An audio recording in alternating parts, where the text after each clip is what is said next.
सुमहिमा. कर्म सांगितली किती, कर्माला कारण किती सांगितली? 5. कोणती कोणती?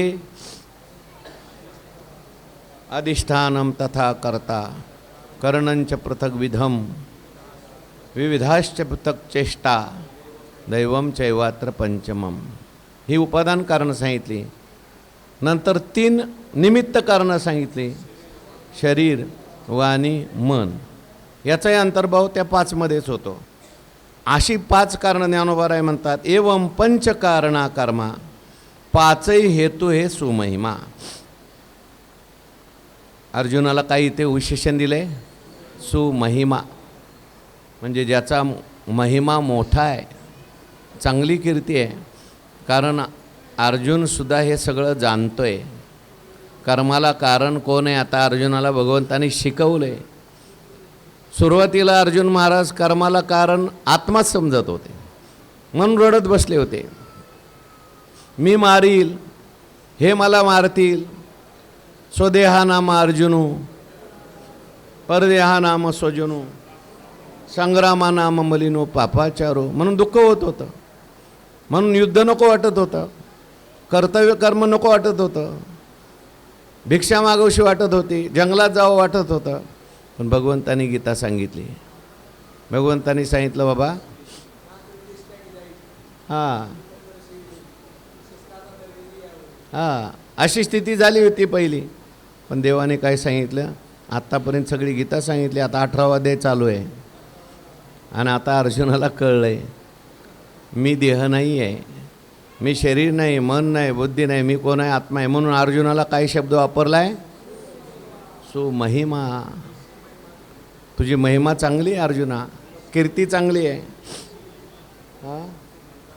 म्हणून आता येथे पाहे पा आत्मा सापडला असे सांग बाबा अर्जुना.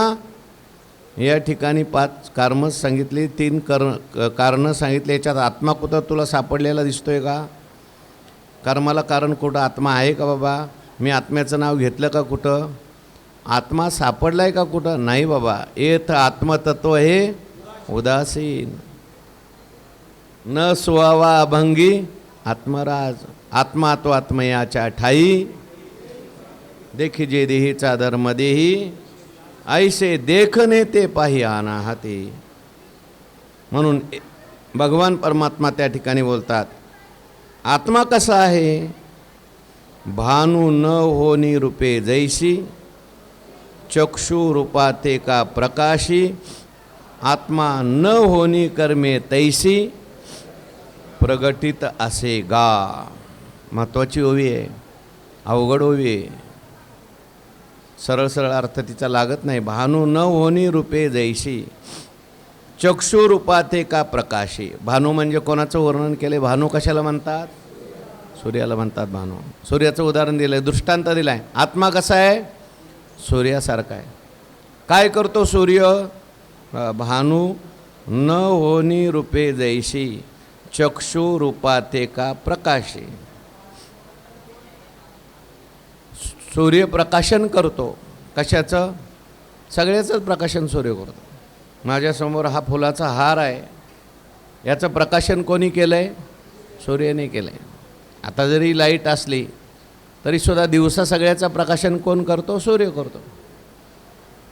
मग याचं प्रकाशन करताना हा लाल आहे, पिवळा आहे, सूर्य हा हार झाला का? सूर्य लाल झाला का? सूर्य पिवळा झाला का? सूर्य पिवळा पांढरा झाला का? सूर्य जसा आहे तसाच आहे, पण प्रकाशन करतो ना. सूर्याच्या प्रकाशात हे काय होतं आपल्याला सगळं दिसतं. काय लिहिले?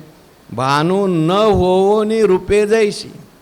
न होनी रूपे, तो होत नाही, दृश्य पदार्थ तो होत नाही, पण त्याचं काय करतो? फक्त प्रकाशन करतो.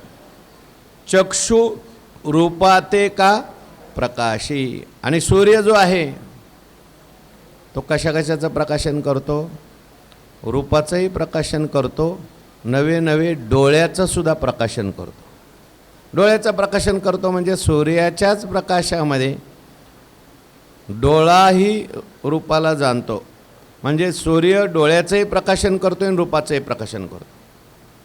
बघा नीट, हार मला बघायचा असेल, मी बाहेर उभे राहिलो मंदिराच्या, काय काय पाहिजे? डोळा पाहिजे.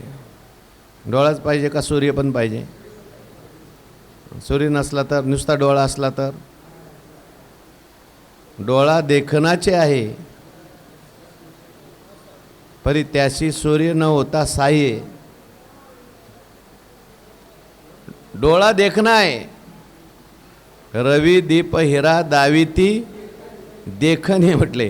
देखणे म्हणजे जे दृश्य पदार्थ आहेत तो दाखवतो, पण सूर्याचं साह्य लागतं. आपण नेहमी पाहतो ना पदार्थ ज्ञानाची रीती.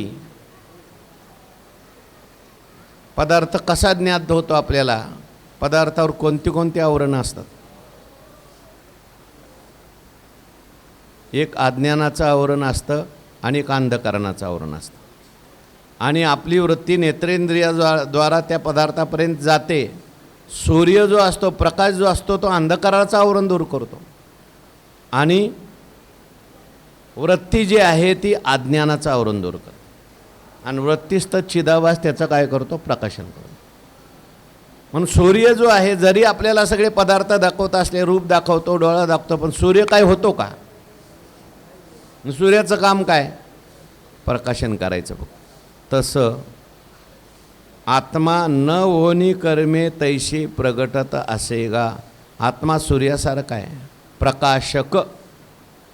तो कुठलंही कर्म होत नाही, फक्त आत्म्याचं काम आहे प्रकाशन करणं. त्या ठिकाणी सगळी कर्म होतात, ती शरीरात होतात, मनात होतात, वाणीत होतात. आणि ही सगळी कर्म असताना जसा सूर्यप्रकाशक आहे तसा आत्मप्रकाशात, ज्ञानरूपी प्रकाशात ही सगळी काही कर्म होतात. सूर्य जसा आहे सगळं करून सुद्धा अलिप्त आहे. जे लोकचेष्टा समजता, निमित्त मात्र का सविता, तैसा जगत प्रभवी पंडुसुता हे तुम्ही गा. सूर्याच्या प्रकाशात सगळे व्यवहार होतात. कोणी ज्ञानेश्वरी वाचतंय, तो कोणी चोरीसुद्धा करत आहे, कोणी पुण्याचं यज्ञकाम करत आहे, कोणी व्यभिचारसुद्धा करतो आहे. सूर्य म्हणतो का? कोणाला काही म्हणत नाही बाबा, तो असं कर, असं करू नको, सगळ्यांना प्रकाश द्यायचं काम करतो आहे. तसा आत्मा जो आहे तो सगळ्यांचा प्रकाशक आहे. न्याय्य कर्म असू द्या, अन्याय्य कर्म असू द्या, आत्म्याचा त्याचा काही संबंध नाही. तो कसा आहे? प्रकाशक. आणि तुकाराम महाराज म्हणतात, सूर्याची परी तुका लोकी क्रीडा करी. सूर्यासारखा आम्ही राहतो म्हणजे. म्हणून आम्ही न देखो अवगुणा, पापी पवित्र शहाणा. आम्हाला पापही लागत नाही, आम्हाला पुण्यही लागत नाही. आम्ही सगळी जरी कर्म केली तरीसुद्धा साक्षी होऊन कर्म केले, आत्मस्वरूपात राहून कर्म केली. त्यामुळे त्या कर्माचं कर्तृत्व संतांनी कधी घेतलं नाही. मी गाथा लिहिली असं तुकाराम महाराज कधीच म्हटले नाही. कुठली घटना घडली तुकाराम महाराजांच्या जीवनामध्ये त्याचा अभिमान कधी महाराज. वह्या बुडवल्या, तुकाराम महाराज म्हणतात काय बुडवल्या तर बुडवल्या. भगवान परमात्मा त्या वह्या घेऊन वर आले तरीसुद्धा तुकाराम महाराजांना माहिती आहे देवाच्याच सत्तेने सगळं होतं आहे.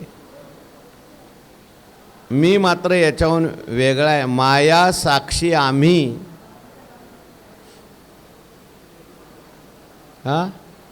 नेनो भीडवार. आम्ही माया साक्षी आहोत, आम्ही मायेचे साक्षी आहोत, आम्ही गुणांचे साक्षीत्वे या झालो गुणाचा देखना. म्हणून गाथा पाठवायला सुद्धा एक पाहिजे, नुसते ज्ञानेश्वरीवाले नको. म्हणून अशा प्रकारे भानू न होनी रूपे जैशी, चक्षुरूपाते का प्रकाशी, आत्मा न होनी कर्मे तैशी प्रगटत असे. आत्म्याच्या प्रकाशात ही सगळी कर्म होतात. जैसा दीपू ठेविला परवरी, का कवनाते नेमी ना निवारी, कवन कवन व्यापारी राहते हेही नेने. तो जैसा का साक्षीभूतू, गृह व्यापार प्रवृत्ती हेतू.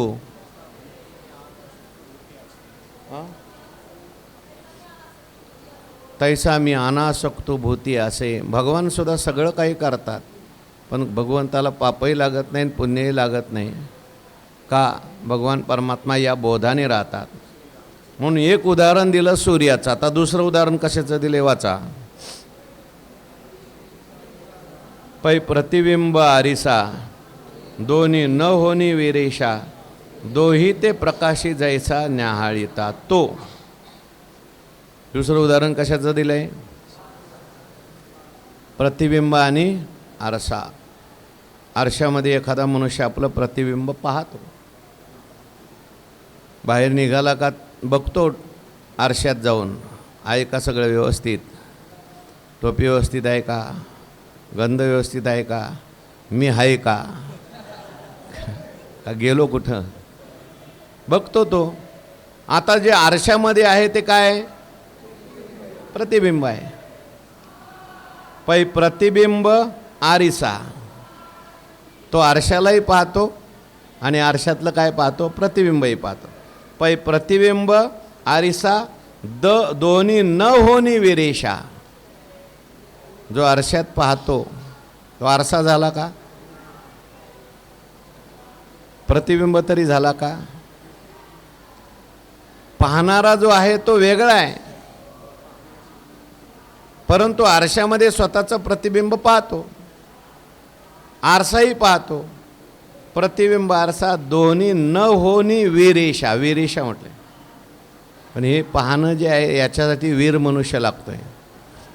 आरसा वेगळा आहे, प्रतिबिंब वेगळं आहे आणि मी पाहणारा वेगळा, हे कळलं पाहिजे. बहुतेक आरशालाच मी मानणार आहे, बहुतेक प्रतिबिंबाला मी मानणार आहेत. आरसा कोणता आहे? प्रतिबिंब कोणता आहे? आरसा कोणता आहे? ज्ञानेश्वरीत अनेक ठिकाणी आरसा सांगितला आहे. बुद्धिभेदाचा आरिसा. त्या हातून पडला विरेश. तिथे सुद्धा विरेश आहे, इथं सुद्धा विरेश आहे. बुद्धी हाच आरसा आहे, अंतकरण हाच काय? आरसा आहे. अंतकरणात पडलेलं प्रतिबिंब आत्म्याचं हा जीव आहे. गेला ना विषयात. जीव कोणाला म्हटलंय ते सांगितलंय ना. बुद्धीमध्ये अंतकरणात पडलेलं चैतन्याचं प्रतिबिंब त्याला जीव म्हणतात. त्या ठिकाणी आरसा आणि आरशात पाहणारा प्रतिबिंब. पाहणारा जो म्हणतो तो म्हणतो मी वेगळा आहे, मी आरसा नाही. समजा आरशातलं प्रतिबिंब काळं दिसायला लागलं, तो स्वतःला काळा समजतो का? नाही. ज्ञानी असेल तर बरं का, नाहीतर वेडा असेल तर तो समजेल. काही काही आरसे असे असतात, ते लहान तोंड असतं तर मोठं दिसतं, मोठं असेल तर लहान दिसतं. आरसा मलिन असेल तर चेहरा मळलेला दिसतो. मग तो जाणतो आरसा फुटलेला होता आणि त्याच्यामध्ये याने चेहरा पाहिला, तो असा फुटलेला दिसला. मग हा म्हणेल का मी फुटलो? नाही. तो म्हणतो मी वेगळा आहे, आरसा फुटलेला आहे. शहाणा असेल तर आणि वेडा असेल तर रडायला सुरुवात करील, मी फुटलो, मला असं झालं. आरसा आणि काय म्हटले? प्रतिबिंब आरसा दोन्ही न होनी विरेशा दोही ते प्रकाशी जैसा न्याहाळिता. जो निहाळणारा जो आहे, पाहणारा जो आहे, तो आरसाही पाहतो, आरशातलं प्रतिबिंबही पाहतो आणि या दोन्हीपेक्षा मी वेगळा आहे असं समजतो. आरशाचा माझा काय संबंध? तो आरसा होत नाही, प्रतिबिंब होत नाही आणि याच्या दोन्हीला पाहणारा मी वेगळा आहे असं समजतो. हा ज्ञानी आहे. आणि अज्ञानी जो आहे तो आरशालाच मी म्हणतो, प्रतिबिंबाला मी म्हणतो. करता येणे नामे बोलीजे प्रकृती करी कर्मे ते म्या म्हणे केली भ्रमे. करता येणे नामे बोलीजे जीव. वास्तविक पाहता आत्मा जो आहे तो आत्मा अंतकरणही होत नाही. अंतकरणातलं पडलेलं प्रतिबिंब तेही आत्मा होत नाही. जरी प्रतिबिंब पडलेलं असलं तरी सुद्धा आत्म्यात काय फरक झाला? प्रतिबिंब जरी हललं तरी चंद्रावर काय फरक झाला? नाही म्हटलं चंद्र हलायला लागला बरं का, आज सूर्य हलायला लागला. असा आरोप करतो मनुष्य, परंतु वास्तविक पाहता चंद्रबिंब जसंच्या तसंच आहे, सूर्यबिंब जसंच्या तसंच आहे. आरसा हलला, प्रतिबिंब हलतं. प्रतिबिंब त्या ठिकाणी स्वतःला मानतो अज्ञानी, ज्ञानी मात्र स्वतःला त्या ठिकाणी मानत नाही, असा मानत नाही. अज्ञानी जो असतो तो प्रतिबिंबालाच मी मानतो. आपल्याकडे एक गोष्ट सांगितली जाते. सिंह होता आणि तो सिंह जंगलातल्या सगळ्याच प्राण्यांना त्रास द्यायचा. रोज एक प्राणी खायचा. कोल्हेने विचार केला, याला मारलं पाहिजे, नाही तर हा आपल्यालाही खाऊन टाकेल. गेला त्याच्याकडे, म्हटलं, महाराज, तुम्ही असताना सुद्धा, तुम्ही या जंगलाचे राजे असताना दुसरा एक राजा इथं आला आणि तो आम्हाला खंडणी मागायला लागला. कुठं आहे म्हटले? चला म्हणले, मी दाखवतो तुम्हाला. त्या सिंहाला घेऊन गेला. कोण? कोल्हा. हुशार असतो कोल्हा. आणि एका सरोवरामध्ये त्याला ते प्रतिबिंब दाखवलं. म्हटले विहिरीमध्ये बघा म्हणे, तो खाली आहे. वरचा जो सिंह होता तो म्हटला, मी राजा असताना तू कसा काय आलास? तो खालचा सुद्धा असा, तू कसं काय आला म्हणायचा. म्हटलं, मला तो आणखीन हात दाखवतोय. माझा हात पंजा बघितलास का? माझी नख बघितला? फाडून खाईल तुला. फाडून खाईल म्हणल्यानंतर ते आतलंही म्हणलं तुला फाडून खाईल. आणि मग वरच्या सिंहाने रागारागाने उडी टाकली. कुठे? ओवी सांगा, नुसतं असं म्हणून सांग चालत नसते.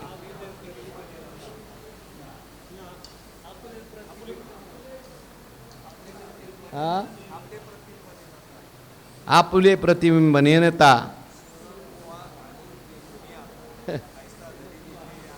नीट सांगा ना हो. सिंहाने उडी घातली. ज्ञानेश्वरीत सगळं आलंय. ज्ञानेश्वरीला दृष्टांत आहे. आत उडी घातली आणि काय झाला? सिंह राजाला जाऊन भेटला, मेला. मेला. हे सिंहाचं आहे का आपल्या प्रत्येक जीवाचं आहे? प्रत्येक जीवाचं आहे. आत्वा निधान हे प्रगटले, म्हणून खंदिरागार खोळे भरले, सावली नेनता घातले कुहासनी. तसं अज्ञानी मनुष्य जो आहे तो प्रतिबिंबालाच काय समजतो? मी समजतो. अंतकरणालाच मी समजतो, शरीरालाच मी समजतो आणि शरीराच्या नाशात आपला नाश समजतो. आपुले प्रतिबिंब नेनता, सिंह कुआ घालित देखोनी आता, आईशे धरिजे तेवी अनंता राखिले. अर्जुन म्हणतो, देवा, त्या सिंहासारखं माझंही झालं होतं, पण तू धरून ठेवलं म्हणून बरं झालं. तू गीता सांगितली म्हणून बरं झालं. तू ओवी सांगितली म्हणून बरं झालं. नाहीतर मी सुद्धा बुडतच होतो. आता कशा करता ओवी सांगितले लक्षात घ्या. आपण हा जो दृष्टांत सांगितला हा या ओवीचा दृष्टांत नाही. ओवीत सिद्धांत सांगितला हा याच्या विरोधी सिद्धांत आहे. ओवीत जो सिद्धांत सांगितला आहे तो ज्ञानी महापुरुषाची बुद्धी सांगितलेली आहे. ज्ञानी कसा असतो? पै प्रतिबिंब आरिसा, दोन्ही न होनी विरेशा, दोही ते प्रकाशी जैसा न्याहाळिता तो. तसा आत्मा कसा आहे? दोन्हीचं प्रकाशन करणार आहे. शरीराचंही प्रकाशन करतो, अंतकरणाचं प्रकाशन करतो. आत्मा अलिप्त आहे हे सांगायचं आहे. का अहोरात्र सविता, न होनी करी पांडुसुता, तैसा आत्मा कर्म करता, न होनी दावी. आणखीन एवढी ओवी घ्या, सिद्धांताची ओवी. पुढे विषय बदलतो. का अहोरात्र सविता, न होनी करी पांडुसुता. हे पांडुसुता, सूर्य जो आहे, रात्र आणि दिवस निर्माण होतात. कशामुळे? सूर्यामुळेच. रात्र कशामुळे होते आणि दिवस कशामुळे होतो? सूर्यामुळे होते. सूर्य जो आहे त्याच्याच मुळे रात्र आणि दिवस होतात. पण रात्र आणि दिवस झाले ते सूर्याला माहिती आहे का? एक मनुष्य अंधाराची तक्रार घेऊन सूर्याकडे गेला. म्हटलं हो महाराज, त्या बोगद्यामध्ये इतका त्रास झाला, इतका अंधार, चला बरं जरा तुम्ही. सूर्य म्हटला चल. सूर्याला घेऊन आला आणि पाहतोय तर कुठे अंधार. सूर्य अंधारा लागी रिगो का भलतेनी सुरंगी, नाहीची जैसा दिवस आणि रात्र. एखादा म्हणायला लागला रात्रच नको देवा, सूर्य देवा चला जरा, ती रात्र आम्हाला खूप त्रास देते. म्हणून एखादा सूर्याला घेऊन आला रात्र दाखवण्याकरता, दिसेल का? नाही. सूर्याला रात्रही माहिती नाही, तर सापेक्ष दिवसही माहिती नाही. सूर्य जसाच्या तसाच आहे.